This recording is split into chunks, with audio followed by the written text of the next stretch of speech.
Hello there, my name is Bria. I am your new Shopify bestie, here to explain Shopify in a way that you understand it, because Shopify is difficult. It's not you. So let's go ahead and get started. On today's video, we're going to be talking about how to get a theme from Creative Market and uploading it into Shopify. Before we get way too into it, I do want to explain that Creative Market is a huge platform where you can find basically anything that you need for your business on this platform. Fonts, social media posts, anything like that. My basic need is finding Shopify themes because, as you see, I have credits. I use those credits to buy themes for my clients, and then we use them on their platform. So the first thing we're always going to do is make sure that you have the right licensing. If you did not know, now you know.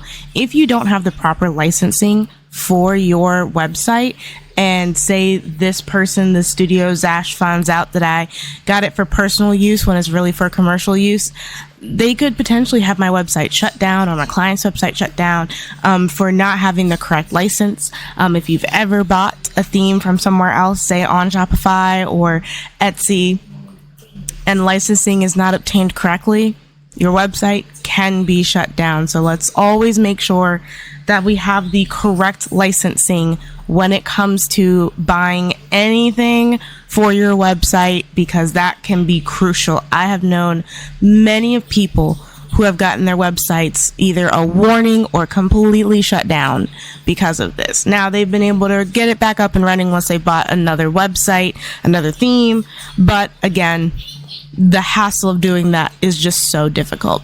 So let's go ahead and get started. As you see, I'm getting the commercial license, which is suggested. I'm going to be using my credits. You can look into the pricing for Creative Market, or maybe I'll make a different video on all things Creative Market. But today, I really just want to show that. And of course, I'm saving 20% off by using the credits. The credits versus how much it is just not being a customer is different. So you'll want to look into that for sure. And there we go. I now have the zip file, and what you're going to do is you're going to come to your website and you're going to go to online theme and you'll upload the zip file. Make sure you click the correct zip file. Here's our correct one. Upload file. And now it'll show up as a new theme.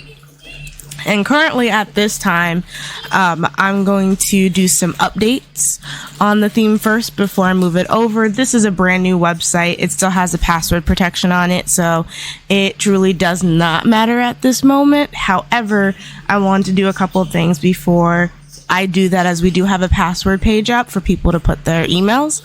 So yeah, see you on the next video.